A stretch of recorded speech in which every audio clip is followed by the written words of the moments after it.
Bapak-bapak, ibu-ibu sekalian, pertama-tama saya mengucapkan banyak terima kasih atas kehadiran pada acara TUT ini. Saya melihat ini semua terwakili, jadi mitra-mitra BSN dari seluruh Nusantara ini, dari Kalimantan, Sumatera, Jawa, kemudian Sulawesi, terwakili hanya dari Papua ya, tidak, belum ke sini ya. Tapi ini sudah menunjukkan ada satu minat. Jadi ini adalah suatu pendekatan yang kita lakukan. Jadi bagaimana sebetulnya implementasi dari kerjasama yang sudah dilakukan dengan masing-masing perguruan tinggi. Saya boleh lihat daftarnya ya.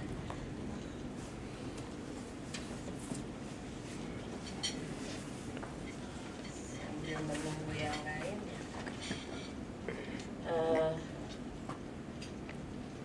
Saya sangat senang bisa ketemu dengan Bapak Ibu sekalian. Saya tidak hadir dari awal karena memang saya baru datang dari Balikpapan tadi malam. Jam setengah 12 malam baru sampai. Seharusnya jadwal saya dijadwalkan pakai pesawat yang paling pagi. Saya bilang, kira-kira umur saya bukan anak muda lagi. Ya, kalian hanya berpikir dari segi waktu, bahkan tadinya langsung dari Balikpapan tapi ke Jakarta karena pesawatnya lain, nanti dari situ pindah langsung ke sini. Saya bilang tidak, akhirnya saya akan di akhir saja. Jadi apa yang sudah disampaikan oleh para pembicara tadi,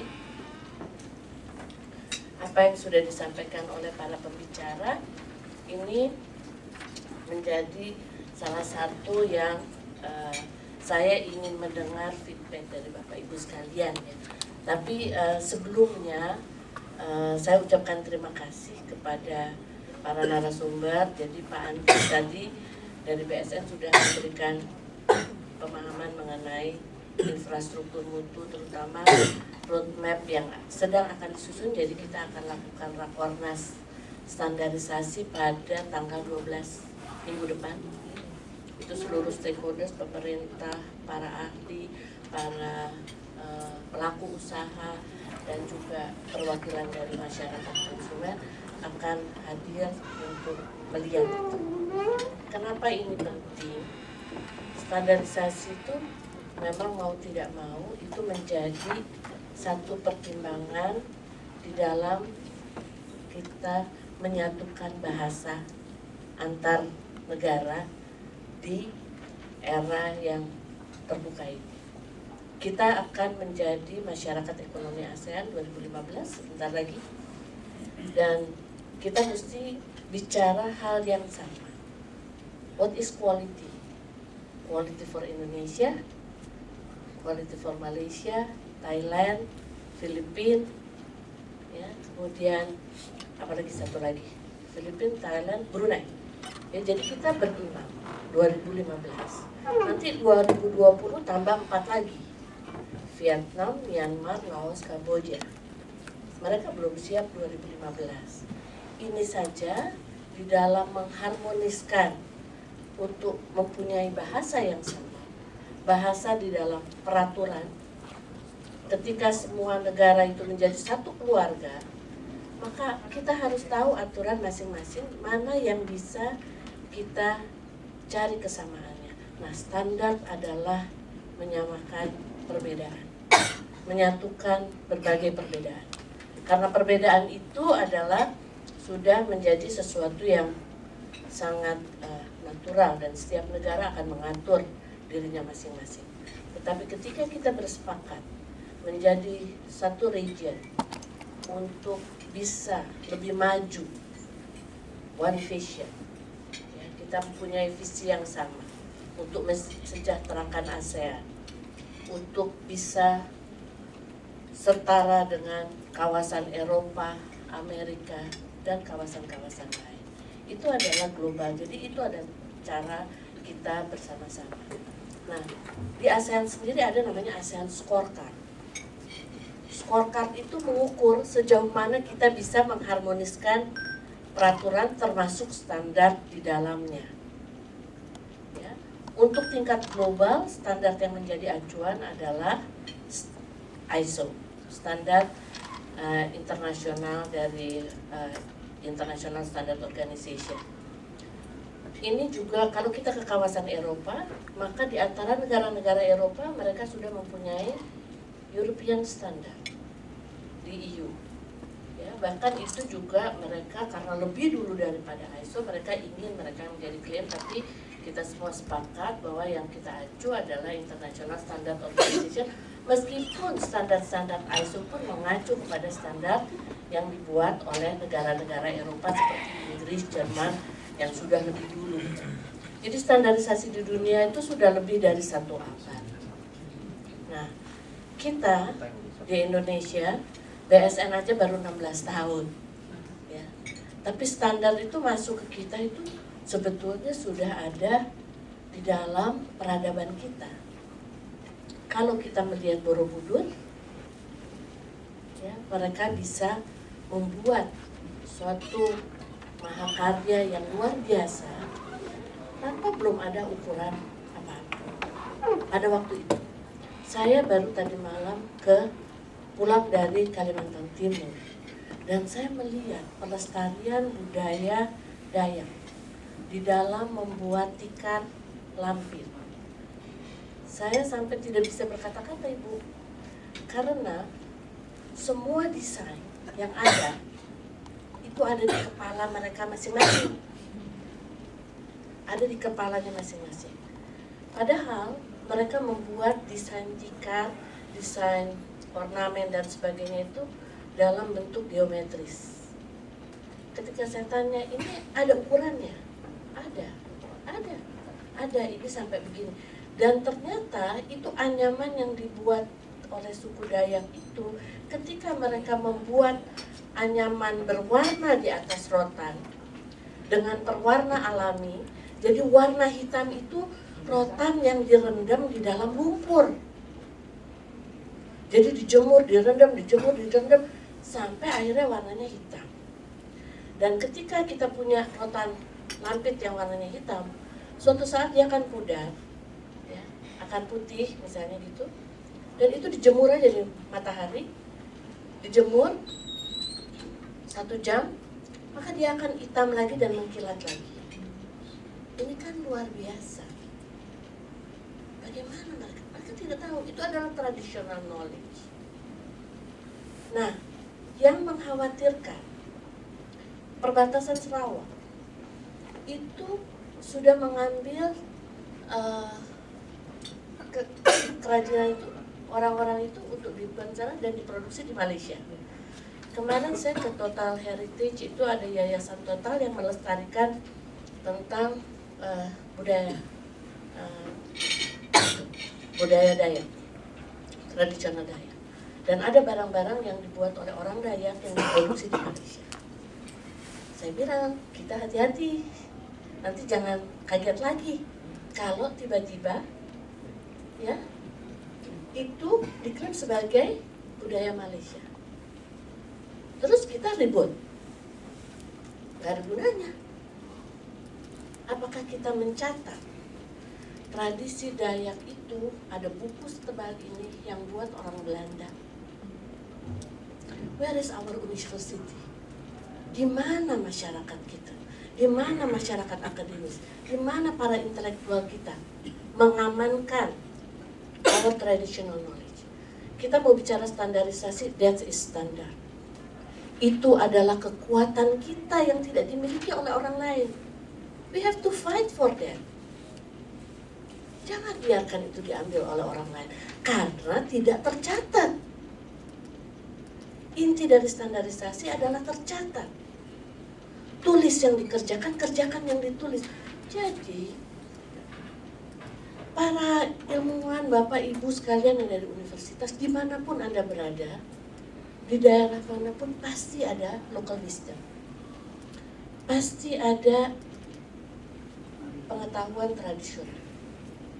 Kenapa kita dengan kemajuan ilmu yang begitu tinggi, dengan kemajuan teknologi yang begitu pesat, kita tidak menengok ke akar budaya kita? Karena kalau kita bersaing, we have to be different. And we have to make the difference. untuk mewarnai dunia ini. Kita bukan hanya jadi pengikut, tapi kita harus bisa menjadi sesuatu yang menjadi acuan dunia. Ya. Sekarang isunya global warming. Kemarin saya ke hutan mangrove center di Balikpapan. Itu swadaya masyarakat. Swadaya masyarakat luar biasa. Luar biasa. Perhatian pemerintah kurang. Klasik. Nggak usah lah, semua tergantung pemerintah. Ini alam-alam kita, ini tempat kita hidup. We have to be safe. We have to be secure. Kenapa kita mesti menggantungkan keselamatan dan keamanan kita hanya kepada orang lain? Jaga dong diri sendiri. Itu yang maksud saya. Start doing something for good untuk bangsa ini. Dari diri sendiri. Makanya saya biarpun capek-capek, umurnya juga udah setengah abad lebih, tapi saya kesini. Karena saya ingin ketemu dengan bapak-bapak ibu sekalian. BSN ini kecil. BSN ini kita hanya 200 orang. Menangani 250 juta masyarakat Indonesia nggak sanggup lah. Apa yang bisa dilakukan BSN? Hanya sebagai membagi ilmu bahwa ini tantangan kita ke depan. Justru karena pengetahuan sedikit itu yang saya punya dan melihat bagaimana pertarungan antar negara di dunia yang menguasai standar, mereka menghasilkan produk dan mereka perang standar.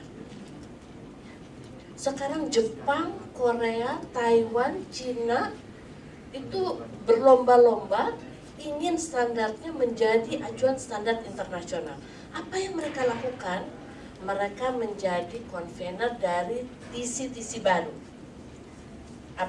Technical Committee. Nah, baru saja nih ada Technical Committee apa deh? Tentang project pendidikan, jadi standard education, ya. Itu ada project committee. Karena ini perkembangan dunia dan itu Korea yang menjadi konvenernya, pengusulnya.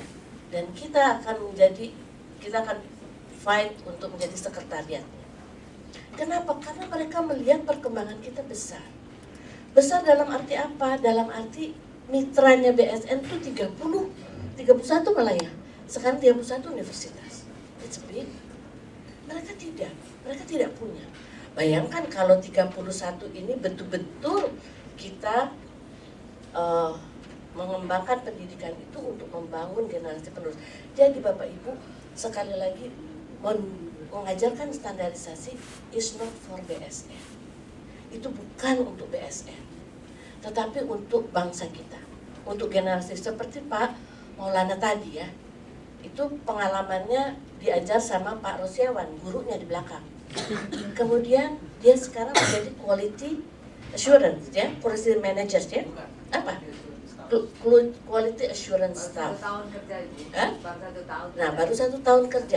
Tapi betapa untungnya industri yang punya tenaga kerja yang sudah punya wawasan tentang standar. Jadi ketemu kan, tadi kita dengar dari Pak Reza. Pak Reza ini saya berapa kali dalam tahun ini ketemu beliau ya. Karena kita jadi tahu bahwa standar itu banyak. ISO aja punya 17.000 standar. Kita SNI ada 9.000. Nanti kita lihat yang sudah tidak bisa dipakai, diabolisi, kita kaji ulang. Ya, jadi betapa banyaknya standar itu. Dan bukan hanya SNI ISO 9001. Kita baru dapat sertifikat ISO 9001, tempel, bangga di mana-mana. Padahal it's for your own goods, bukan buat orang lain, bukan buat dipamerin. Karena ketika itu dipamerkan dan Anda tidak bisa memuaskan pelanggan, itu akan menjadi kontraproduktif. Ya, jadi ngapain kita pajang-pajang itu sertifikat? Ketika kita lulus dari universitas, apakah kita ditanya, kamu lulus cum laude apa biasa-biasa aja? Atau dengan belas kasihan gitu? Kan enggak kan? Yang penting kan bisa kerja. kita bisa menunjukkan profesionalisme, ya. Kadang-kadang kita senang dengan gelar. Eksesnya apa? Orang beli. Jadi gelarnya panjang, tapi ketika ngomong kok nggak nyambung ya. Nah, ini kan kita tidak boleh begitu. Ketika kita berhubungan dengan siapapun, maka we have our own integrity. Apapun embel-embel di belakang kita, apapun gelar kita, apapun background kita, kita harus bisa berbicara supaya dimengerti oleh lawan bicara kita dari manapun dia berada, ya. Itu faktor komunikasi, faktor bahasa, ini juga penting.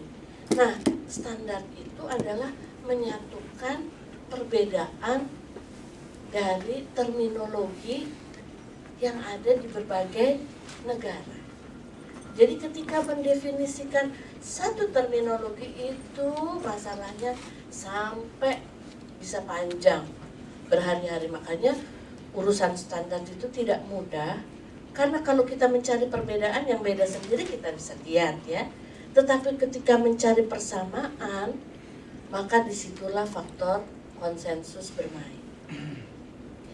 Kita menghargai perbedaan karena kita mengerti kenapa berbeda. Tapi di antara perbedaan itu apa yang sama, itu yang kita tulis. Jadi standar itu bisa menjadi satu persyaratan minimal yang disepakati bersama, supaya ketika kita berhadapan pada satu permasalahan, maka kita melihatnya dengan persepsi yang sama. Ya, jadi itu intinya dari standarisasi. Nah, sekarang saya melihat begini, kita ini mau mengajarkan pendidikan tentang standarisasi. Pak Rosyawan bergabung dengan PSN tahun 2011 ya? 2009. Nah, waktu itu belum ada seperti sekarang. Bapak Ibu adalah beruntung. Kenapa? Ada contoh hasil pendidikan standarisasi yang sudah bekerja di industri, dan dia bisa sharing apa yang dia dapat di perguruan tinggi dengan apa yang dia dapat di dunia kerja. Pak Rosyawan sudah bisa menunjukkan bagaimana dia menarik minat mahasiswa, karena ketika kita bicara pendidikan standarisasi itu seperti saya suka ambil semangat dari radio tuh, RRI, sekali di udara tetap di udara, jangan cuma sekali di udara kacang hilang. Sedih kan? Padahal mahasiswanya ganti setiap semester, ya. Saya ingat guru saya, guru SD kelas 1, itu pada waktu dulu belajar baca tulis tuh kelas 1, bukan TK seperti sekarang. Sekarang cucu saya TK kecil udah suruh nulis ABC dapat PR. Gila, saya bilang. Mestinya dia main, dikasih PR, suruh nulis huruf A, B gitu ya. Ya sudah. Tapi zamannya mungkin kecepatan kayak begitu ya. Tapi ketika saya lulus menjadi sarjana waktu itu, saya ke SD saya datang ke guru saya. Guru saya bilang gini, ya ampun, anak ibu sekarang sudah jadi orang, tapi ibu tetap gak naik kelas, tetap kelas 1 aja dari dulu. Tapi itulah dedikasi beliau, karena kalau dia tidak mengajarkan itu, saya nggak bisa baca, nggak bisa tulis, dan boro-boro bisa jadi sarjana ya. Nah itulah, itu luar biasa gitu. Jadi kita jangan bosan, kita harus bekerja dengan hati passion. Ya, jadi inilah yang saya kira Bapak Ibu ini bekerja di universitas itu mulia betul ya. Saya kira kita ini harus mengangkat, kalau kita tidak dihargai, ya hargailah diri sendiri, supaya orang lain melihat bahwa dia punya integriti dan dia patut dihargai. Jadi kita nggak usah minta penghargaan itu ngemis-ngemis ya, minta dihargai, penghargaan beli, award beli, gitu kan. Apain sih nipu diri sendiri? Kok bangga sih dengan menipu diri sendiri dan menipu orang lain? kita harus bisa hidup menjadi diri sendiri sebagai bangsa Indonesia dimanapun dengan segala kekurangan dan kelebihan kita. Ya, jadi itu intinya ya. Jadi Bapak Ibu sekalian, saya itu masuk di BSN itu tahun 2008 awal. Ya, ketika itu knowledge mengenai standarisasi itu boleh dibilang nol. Karena tidak pernah dapat di universitas. Waktu kerja di BSN, learning by doing, mau nggak mau belajar kan. Belajar apa itu ISO, udah dengar. Tapi itu SNI aja apa gitu. Terus ketika saya lihat itu, nah bagaimana ketika itu Pak Bambang Setiarso bilang, gila ya kita begini nih, kita ngerjain sesuatu yang semua orang BSN nggak ada tuh yang pernah belajar mengenai standarisasi. Ternyata itu penting. Nah pada waktu itu kita diharapkan pada globalisasi, keterbukaan, banyak perjanjian-perjanjian internasional. Jadi keterbukaan itu bukan bebas sebebas-bebasnya, justru banyak ikatannya. Jadi ketika kita membuka pintu kita, banyak sekali yang masuk. Disitulah kita mulai cari penyaring ya. Jadi kita bikin kawat nyamuk gitu. Nggak boleh tutup pintu rapat-rapat kayak begitu. Ya karena kita sudah terbuka. Jadi kita harus buka jendela. Tapi kalau kita buka blong kayak begitu, semua serangga masuk, ya nggak lucu ya, kita jadi sakit. Jadi kita buatlah saringan-saringan, dan disitulah standar berperan. Itu adalah standar SNI, standar Malaysia, standar Jepang. Mereka membuat pagar-pagar untuk melindungi negaranya masing-masing. Nah, tetapi acuannya yang sama, yaitu internasional. Makanya ketika kita sekarang bicara SNI, maka sebisa mungkin SNI kita itu harmonis dengan standar internasional. Kita belum punya standar regional ASEAN, karena belum sampai ke situ. Jadi kesepakatannya kita lihat standar internasional. Nah PR-nya apa? PR-nya masing-masing negara itu harus mendorong industrinya untuk menerapkan standar supaya setara. Jadi produk yang bagus di Indonesia, kemudian dites di Indonesia itu kualitasnya bagus, ketika masuk ke Malaysia, dites di Malaysia juga bagus. Bahkan kita ada bilateral mutual recognition arrangement antar negara atau antar kawasan yang tidak lagi mengharuskan barang yang masuk dari suatu negara yang punya kesepakatan itu diuji lagi di negara itu kan costly ya. Jadi sebelum dia keluar dia diuji di sini. Setelah masuk misalnya kita ke Jepang diuji lagi di Jepang. Ya sebetulnya kalau kita sudah sama setara, itulah perlunya akreditasi untuk kompetensi lembaga penilai kesesuaian dalam penerapan standar. Itu perlunya akreditasi karena itu ada pengakuan internasional, ada pengakuan Asia Pasifik, ada pengakuan antar laboratori gitu ya. Nah ini juga universitas yang punya laboratorium yang memberikan pelayanan publik sebaiknya bisa diakreditasi supaya bisa juga menguji produk-produk kita yang akan masuk di pasar, apakah itu pasar domestik, apakah itu pasar internasional. Nah, keuntungan standar itu kalau kita pakai SNI itu kan berlaku di seluruh wilayah Indonesia. Tetapi ketika SNI kita seperti SNI ISO 9001 tahun 2008, itu adopsi identik. Jadi siapapun nanti yang menerapkan ISO 9001 berarti sudah menerapkan SNI. Begitu juga 14.000 mengenai lingkungan. Sekarang juga ada 50.001 mengenai energi efisiensi. Karena bagaimana kita mau tumbuh, bangsa ini mau tumbuh, kalau energinya kurang. Pasti kurang, karena kita memang suplainya kurang. Tapi dengan yang sedikit itu, bagaimana industri bisa jalan dengan menghemat, dengan melakukan efisiensi. Itu ada sistem manajemennya dan kita acu juga menjadi SNI. Nah, semua ini ketika kita menerapkan standar, maka ketika kita menghasilkan satu produk yang memenuhi standar itu, maka kita tidak lagi membedakan produk itu untuk domestik atau untuk luar. Kalau kita membedakan yang sekarang terjadi, ketika kita ekspor, maka mati-matian industri itu memenuhi berbagai standar yang dipersyaratkan di negara tujuan ekspor. Dan kita mampu, ya kan? Ya, mau kemana? Mau ke Malaysia, mau ke Filipina, pasti lihat standar di sana butuhnya apa, ya kan? Dan kita mati-matian karena mau masuk sana. Nah, ketika itu masuk, kemudian ada yang di-reject misalnya karena tidak memenuhi standar, dijual di dalam negeri. Produk sisa ekspor. Kalau kita berpikir lebih jauh, itu kan ngotorin bangsa sendiri. Nginjek-nginjek kepala bangsa sendiri kan? Bangsa sendiri dikasih yang jelek, barang bagus dikasih orang. Kita mesti balik. Jepang tidak begitu, Korea tidak begitu, bahkan India pun tidak begitu. Mereka mulai dengan, kalau India dengan Swadesi ya dan segala macam, mereka memberikan yang terbaik untuk bangsanya. Yang tidak baik dilempar, dumping, jelek juga dia. Dan celakanya kita terima, asal murah. Makanya barang-barang yang tidak berkualitas banyak banget.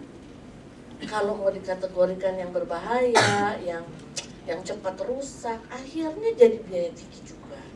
Nah, inilah yang kita lihat bahwa kecerdasan di dalam melihat ini hanya bisa kita dapat kalau kita terjun. Ya, itu pengalaman saya. Karena terjun di badan standarisasi, maka kita berusaha. Nah, pada waktu itu dibuatlah oleh buku kuning itu yang tadi dibahas ya, pengantar standarisasi. Sebelumnya itu kita tidak punya referensi. Kalau mau tahu cerita buku kuning itu adalah bahan-bahan presentasi dari tokoh-tokoh pemula di bidang standarisasi yang mereka memberikan memberikan sosialisasi atau apa untuk berbagai kepentingan. Kemudian dikumpulkan, dilihat. Bahkan awalnya buku itu tuh isinya waktu itu belum ada PowerPoint ya. Masih ada itu overhead project slide. Nah, OHP di fotokopi, bayangin dulu kayak begitu. Ya itu kalau misalnya kita lihat sejarahnya, nanti saya bikin sejarahnya itu ada tulisan tangan, ada oret-oret gitu. Tapi itu ilmu. Nah, kemudian setelah itu jadi, kita lihat, kita rangkum lagi, dikelompokkan apa itu metrologi, apa ini kaitannya dengan standarisasi, apa itu kaitannya dengan conformity assessment, sertifikasi, akreditasi, inspeksi, kalibrasi, dan segalanya. Coba kita tuliskan. Ternyata menuliskan gambar atau menuliskan poin itu gak gampang juga. Jadi dibagi-bagilah, ditulis, baru dibaca lagi. Jadilah buku itu, dan Pak Rosiawan salah satu yang memanfaatkan buku itu ya, buku itu. Nah, sekarang berkembang. Saya membaca dari juga tulisannya Pak Maulana, juga dari Pak Riza, bahwa standarisasi itu harus up to date ya. Jadi ya, orang standarnya aja berubah terus, sebentar lagi berubah lagi, sebentar lagi berubah lagi. Nah, bagaimana kita mengupdate itu ya baca. Sekarang internet itu gampang, teknologi gampang sekali ya, dari mana kita informasinya. ISO bahkan membuka ISO repository. Itu isinya bahan ajar dari seluruh universitas yang ada di dunia ini yang mengajarkan tentang standarisasi. Kita belum ada di sana karena belum berbahasa Inggris. Jadi buku kita itu belum berbahasa Inggris. Jadi ini memang harus diupdate, tapi update itu ada di Asia Pasifik, ada di kawasan Amerika. Nah, kita ikut di dalam yang namanya International Cooperation on Education for Standardization. Tahun depan itu di Amerika. Tahun ini, kemarin ini di Prancis, Eropa, Amerika, Asia, Eropa, Amerika gitu ya. Itu ganti-gantian hostnya. Kita menjadi host waktu itu di Bali untuk ICES itu. Nah, disitulah kita bertukar informasi, pengalaman, dan sebagainya. Nah, salah satu yang dilihat dari Indonesia, karena standarisasi itu kaku, Standarisasi itu membosankan. Standarisasi itu apalagi Pak Rosi, tidak seksi, it's not glamorous, gitu ya, nggak glamor, gitu. Ya emang nggak, judulnya resep kok ya, resep di dapur. Tapi kalau bisa bikin buku masakan yang cantik dengan gambar-gambar yang wah gitu ya, itu kan kemasan ya. Jadi kita perlu kreativitas, kita perlu mencoba hal-hal baru. Nah, gamesnya Pak Rosi itu sangat canggih sampai kemana-mana. Akhirnya nyontek, ISO aja nyontek. Jadi mereka juga nyontek kita kok. Dan kita tidak pernah rugi. Ketika kita berbagi dan itu di-share, our name is there. Ya, Indonesia di sana. Nah, Malaysia belajar ke sini. Kita udah berapa kali orang Malaysia tuh belajar ke sini. Tentu dia duluan. Karena apa? Komitmen. Jadi syaratnya kita mengajarkan pendidikan standarisasi ini harus komitmen. Satu, komitmen betul-betul mau. Karena kita menyadari, Bapak Ibu sekalian udah dengar tadi semua dari universitas, dari industri, dari rencana kita ke depan. Nah, komitmen itu ya. BSN tidak punya apa-apa. Kita tidak punya mahasiswa, kita tidak punya akses langsung kepada masyarakat. Nah, BSN minta tolong kepada Bapak Ibu sekalian yang punya mahasiswa, ada di perguruan tinggi, yang punya tugas mulia mencerdaskan bangsa, berilah muatan sedikit kepada generasi penerus kita tentang standar dan standarisasi. Ya, kalau sekarang sudah mengajarkan standar, kembangkanlah sedikit per sedikit lagi tentang standarisasi. Itu bukan hanya standarnya ada ribuan ya, ada bahkan sekarang kalau digabung dengan standar lain-lain barangkali udah tidak terhitung. Tetapi ketika kita akan menerapkan tentu memilih, ya, industri akan memilih. Dan di setiap proses mata rantai, di setiap perusahaan, organisasi atau industri, mulai dari input, proses, output, tentu ada standar yang diacu. Nah, kalau universitas juga mengembangkan inovasi, teknologi baru, penemuan baru, maka itu akan berkonsekuensi dengan pengembangan standar baru. Jadi kita bisa mengomentari SNI yang sudah ada, minimal itu SNI kita apakah masih cocok atau tidak, ya, apakah ukurannya masih pas atau tidak, ya, karena SNI itu ada juga yang dibikin, makanya tahun 90-an mungkin sudah tidak up to date lagi dengan sekarang, jadi kita tidak pakai lagi. Kalau tidak pakai itu nggak cocok, ya kita pakai internasional. Yang paling terasa adalah di bidang elektroteknik. Standar IEC setiap hari barangkali ada standar baru, ya, dan kita telat sekali. Padahal elektronika tuh begitu cepatnya, ya. Jadi kita harus mengikuti itu, panitia teknisnya harus aktif. Nah, bagaimana Bapak Ibu mengikuti itu? Bisa dengan berbagai cara. Kalau berminat menjadi asesor, menjadi auditor, silakan ajukan itu. Anda akan dilatih menjadi asesor, jadi auditor. Ya, kita perlu itu untuk di daerah-daerah, untuk bidang apa yang ada potensi unggulan daerah. Jadi tidak berorientasi semua ke Jakarta. LPK, lembaga penilai kesesuaian infrastruktur mutu itu harus kita bangun di daerah. Bayangkan kalibrasi untuk mengukur alat, ketepatan alat pengukur itu adanya di Jakarta, di Jawa, ya, ada di Serpong. Bayangkan kalau dari Unhas, dari Makassar ya, bawa ke sini Pak, lewat Surabaya, alat tuh udah rusak di jalan, berat lagi, pakai kapal laut, berapa lama, ongkosnya berapa, sampai sana udah berubah lagi gitu ya. Bagaimana ya? Kan kita lebih baik kita dorong Pemda itu investasi, bangun infrastruktur itu di sana. Nah, universitas bisa bersuara, masyarakat standarisasi bisa bersuara, ya, untuk kepentingan mengangkat daerah. Ya, idealnya begini, kakao itu pusatnya ada di Sulawesi Selatan. Saya kepingin ke Sulawesi Selatan itu bisa makan coklat yang enak. Katakanlah coklat terenak di Indonesia ini ada di mana? Di Makassar, gitu ya. Minum coklat di pinggir Pantai Losari itu enak banget kali ya. Gak ada tuh. Gak ada. Oh, maaf. Ya. Sudah kita bikin di Unhasil coklat dari Makassar. Sudah ada itu. Oh, udah ada. Di Insya Allah ke SNI nanti ya. Oke. Itu Tapi memang sudah kita ada, harap. Oh sudah, kalau gitu Sudah kan ada. provokasinya berhasil dong. Provokasinya udah dari tahun 2008 dong.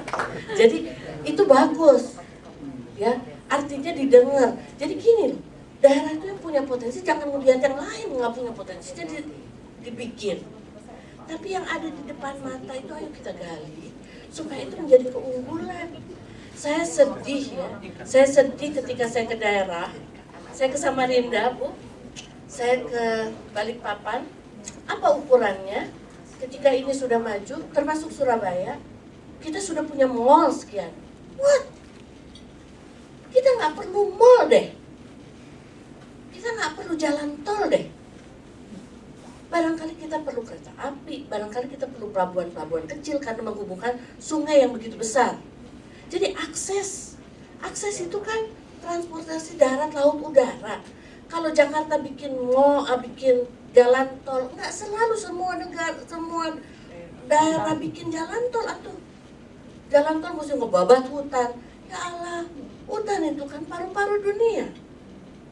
Di hutan itu ada sungainya yang sudah diatur oleh Allah. Kenapa kita tidak bangun pelabuhan-pelabuhan kecil di situ? Ya, jadi buat saya kita lihatlah apa yang kita punya. Nah disitulah kita mengembangkan standar, termasuk standar lingkungan. Saya ngelihat mangrove, saya lihat yang di Peak sini di Jakarta ya, yang deket kita ke airport tuh nggak berantakan banget, nggak keurus. Karena itu habis hutan mangrove-nya oleh perumahan Pantai Indah Kapuk. Buat orang-orang kaya, ada apa? Yahnya masing-masing. Apa kita butuh itu? Sedangkan barrier tuh Jakarta robnya sering, tapi hutan mangrove-nya dibabat. Ya tetap aja dong, nggak ada barriernya. Mangrove itu tumbuh puluhan tahun, belasan tahun buat dia tinggi ya. Tapi kita harus bangun itu. Nah, mangrove itu akar-akarnya tempat ikan-ikan bertelur. Makanya dibikin keramba gitu ya, keramba dan punya nilai ekonomi ikannya dibudidayakan di keramba itu tanpa merusak lingkungan. Jadi saya kira itu swadaya masyarakat yang bagus gitu ya. Jadi dan itu bisa kita buatkan standar bahwa itu cocok untuk daerah ini, dia bisa mensejahterakan masyarakat. Karena masyarakat kita itu sering ikut-ikutan, termasuk universitas. Maaf ya, ikut-ikutan, situ udah MOU, kita juga MOU. Tapi apa yang terjadi? MOU tinggal kertas, implementasinya mana? Tujuan BSN bukan tanda tangan selembar MOU itu. Sama seperti waktu Pak Habibie bilang, kapal terbang itu nggak bisa terbang hanya dengan selembar kepres. Kapal terbang itu mesti dibuat, mesti menghasilkan insinyur banyak-banyak supaya dia bisa bikin sekrum, supaya dia bikin baut, gitu ya. Jadi, nah itu dulu saya nggak ngerti waktu Pak Habibie ngomong begitu karena dia sangat kapal terbang ya. Terus sudah gitu, ternyata sekarang bener kan? Jadi saya kira sekarang oke lah, saya bilang MOU sudah jadi 31, tapi berapa banyak yang menghasilkan? Jadi Bapak Ibu akan bertanya kepada diri sendiri, berapa banyak saya mendidik anak didik saya? Berapa banyak saya kasih ilmu standarisasi ini kepada mahasiswa saya supaya mereka dapat ilmu yang menjadi bekal mereka ketika mereka mendaftar atau masuk kemanapun. Jadi itu jadi punya nilai jual. Sekarang SNI punya nilai jual, orang-orang produk ber-SNI. Tulis SNI-nya gede-gede. Ya, di semen, di ban, di mana-mana. Itu udah SNI. Dulu nggak ada. Dulu SNI orang taunya helm. Helm. Bapak Ibu nggak tahu. bagaimana saya itu otaknya helm itu, ya. Waktu itu bulan Februari dan ada undang-undang lalu lintas bulan April. Bulan April itu di undang-undang lalu lintas disebutkan bahwa para pengendara kendaraan roda 2 harus menggunakan helm ber-SNI.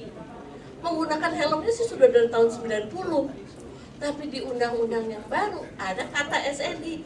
Nah, penyakit deh. Masyarakat kita kalau ada apa-apa kan SNI kan nggak bisa apa-apa. Kambing hitamnya SNI. Tabung gas meledak, ada ledakan tabung gas SNI. SNI itu juga saya babak belur juga tuh menghadapi semua. Tapi akhirnya semua bengong. Ketika saya tanya satu-satu, produsen kompor, produsen tabung, produsen selang, produsen regulator, apakah menerapkan SNI? Sudah lihat SNI-nya? Mana SNI-nya? Nggak ada yang tahu. Tiba-tiba perpustakaan BSN laku keras, dibeli itu SNI tentang produk itu. Berarti mereka mengklaim menerapkan SNI, tetapi tidak, bahkan tahu pun tidak SNI-nya. Kenapa? Karena berpikirnya terbalik. Waktu itu subsidi untuk masyarakat miskin, ini hanya di kita ya, karena ini lingkungan akademis. Untuk masyarakat miskin, jadi dapat subsidi dari pemerintah. Karena itu untuk masyarakat, malah dibikin yang ece-ece aja. Padahal terbalik. Justru masyarakat kita yang miskin, udah miskin bodoh lagi. Ya, hidup lagi. Kan sedih kan? Dan kita harus sayang sama mereka. Siapa yang mau sayang sama mereka kalau bukan bangsanya sendiri? Dikasih barang yang jelek, dikasih yang nggak benar. Mereka nggak tahu cara menggunakannya ya. Jadi ketika itulah berbalik, bahwa justru kalau kita mau kasih subsidi kepada rakyat, kasihlah yang bandel, yang kuat, yang nggak gampang rusak. Karena ya itu tadi, jadi jangan kasih yang ece-ece gitu. Kalau yang udah pintar mah kita tabung gas yang kita udah pakai gas yang LPG yang berapa 15 kilo tuh udah lama kan. Ketika 12 kilo kan tuh udah lama, tapi yang ketika 3 kilogram si melon itu kan baru. Ya, warnanya hijau jadi namanya melon. Maksudnya warnanya merah ya. Terus udah gitu ya itu. Nah helm juga begitu. Udah mendadak itu, kemudian kita lihat angka kecelakaan itu makin tinggi, jumlah motor makin banyak. Waduh ini. Jadi kita kasih. Jadi waktu itu kita bekerja dengan komunitas bikers ya, yang mengkampanyekan safety riding.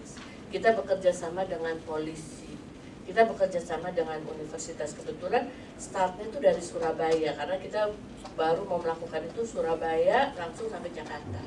Nah idealnya kita lakukan juga Sumatera, kita lakukan juga Kalimantan. Nah yang punya komunitas banyak kan universitas ya. Kita mah nggak punya Bu, Pak, kita nggak punya itu. Kita cuma punya Mastan, kita punya universitas. Nah kebetulan Pak Rosi mau. Jadi masyarakat di sekitarnya Pak Rosi penggiat di masyarakat standarisasi, juga punya mahasiswa, kemudian ikutlah di dalam mensosialisasikan itu. Jadi Bapak Ibu sekalian bisa menggunakan program itu. Dan satu lagi, ketika hambatannya adalah dana, maka yang punya duit itu bukan BSN. BSN nggak punya uang. BSN sangat sedikit anggarannya, less than 100 miliar. 100 miliar. 100 di bawah itu. Kalau orang Surabaya bilang apa? Selawin jaluk selamat ya. Jaluk selamat. Ya, selawin jaluk selamat gitu kan. Tuh orang tahu kelihatan tuh deket naiknya sendiri gitu kan. Nah, kita gitu, tapi kita nggak boleh itu. Nah, bilang sama Dirjen Dikti dong. Dikti kan banyak sekali uangnya, banyak sekali korupsinya. Beneran loh. Makin kaya, makin banyak duit, makin gede itu korupsinya. Karena sifat manusia tidak pernah puas. Justru kalau kita we are less, but we will do more with less. That is our motivation. Jadi BSN biarpun sedikit, biarpun miskin, biarpun nggak punya orang, nggak punya apa-apa, Tapi kita, kalau kita lakukan, kita bikin yang spektakuler, gede. Duitnya dari mana? Dari mana-mana. Karena banyak yang bantu, yang sudah tahu niatnya. Karena kita nggak perlu uangnya kok. Kita perlu menyadarkannya itu, kita perlu menunjukkannya. Ya, jadi gebiarnya itu bukan untuk menunjukkan kemewahan, tetapi untuk menunjukkan bahwa we can do it more with less. Itu yang harus dibangun. Jadi kita sekarang nggak punya apa-apa, kita miskin, kita bodoh. Ayo jadi pintar. Nggak apa-apa kita miskin tapi jangan bodoh. Ya, kita harus pintar. Nah, pintar itu ya baca tulis. Yang membaca ya menulis. Ya, jadi kita membaca menulis. Itu yang dasar-dasar yang lain nggak pakai pertanyaan. Habis itu berhitung. Nah, di New Zealand saya baca artikel yang bagus sekali dan saya pikir itu harus dicontoh di sini. Mereka lebih concern kepada karakter building daripada calistung itu. Calistung itu 3 bulan anak diajarin baca tulis berhitung bisa. Tapi membangun karakter, membangun mentalitas itu lifetime. Dan intinya itu dari rumah. Nah, standar itu di situ, mulai dari rumah. Disiplin, tata krama, sopan santun, nggak bisa diajarkan oleh guru, tapi diajarkan oleh orang tua. Ya. Nah, itu standar kita. Nah, kita sekarang pakai bahasa internasional konsensus. Gaya kan? Padahal itu is in our blood, musyawarah mufakat. Ya. Kita apa-apa kita musyawarah, terus mufakat itu konsensus. Networking, gotong royong, kemana itu? Kalau ini kita bangun, itu jadi standar internasional lah. Kenapa sih kita malu gitu? Ya, kita pakai semua dari luar. Nah, itu yang saya kira. Nah, untuk bisa begitu, maka kita tidak bisa dengan hanya omong-omong begini, tetapi harus ada scientific evidence, ada pengujiannya, ada tolok ukurnya, ada kriterianya. Disitulah peran dari infrastruktur mutu itu. Satuan ukurannya apa? Satuan metodologinya apa? Ya, jadi itulah yang saya harapkan dari Bapak Ibu sekalian. Jadi saya ingin minta sekali bahwa Bapak Ibu bisa dan mau. Kalau bisa saya yakin bisa, asal ada kemauan. Kalau tidak ada kemauan, ya walaupun kemampuannya tinggi, kan jadi apa-apa. Tapi kalau kemauannya kuat, ya kemampuan bisa ditambah. Nah, dengan Dirjen Dikti nanti Bu Ade bisa ditayangkan, Dikti bisa bikin apa, universitas bikin apa ya. Jadi buatlah program dengan mengacu kepada MOU antara universitas dengan BSN dan antara BSN dengan Dikti untuk mendapatkan pendanaan. Termasuk untuk mengajukan misalnya keikutsertaan di forum internasional seperti IJES. Ya. Karena pertukaran informasi, Pak Rosi cerita nggak tadi bagaimana gaul internasionalnya ya, ikut selalu dan rektornya luar biasa. Kemarin ini nggak bisa ikut karena visanya nggak ada ya, visanya apa paspornya sih telat ngurus, jadi nggak bisa pergi. Ya padahal uangnya ada. Ya, jadi itu adalah kesempatan dan kemauan itu. Jadi kalau ada niat, ada kemauan, pasti ada jalan. Nah, buku yang ada ini jauh dari sempurna. Tadi saya ceritakan yang awalnya lebih nggak sempurna lagi. Tapi yang sempurna, yang bagus itu isinya, bukan tulisannya. Nah, sekarang kita bikin lagi tulisannya, kita perkaya itu. Dan tentu saja kami sangat mengharapkan bantuan dari Bapak Ibu sekalian. Jadi itu yang saya kira. Nah, ini dari Mula Warman ya, Ibu di penjaminan mutu ya, Profesor Bu Ratna Santi ya, dari Ketua Lembaga Penjaminan Mutu dan Pengembangan. Kalau boleh tahu Bu, bisa share barangkali ya, saya ingin dengar ya dari masing-masing ini. Saya akan mencatat apa yang Bapak Ibu dapat hari ini.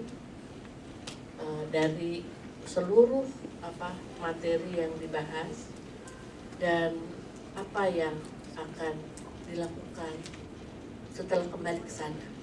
Ya. Apakah Bapak Ibu sendiri yang akan mengajarkan atau ada yang lain? Yang penting adalah kita ingin berbagi ilmu itu sedikit pengetahuan kepada mahasiswa kita dimanapun di seluruh Indonesia ini, supaya minimal mereka punya bahan yang pengetahuan yang sama dengan buku yang kuning itu. Lebihnya banyak sekali. Lebihnya itu di ISO ada, di APEC ada, di mana aja. Kita ada proyek lagi nanti di APEC untuk standar profesional, karena orang-orang yang bekerja di bidang standarisasi dihargai sebagai satu profesi. Ya, itu yang kita sedang lakukan bersama Korea, dan kalau bisa saya bilang sama Bu Ade, kita rebut itu sekretariat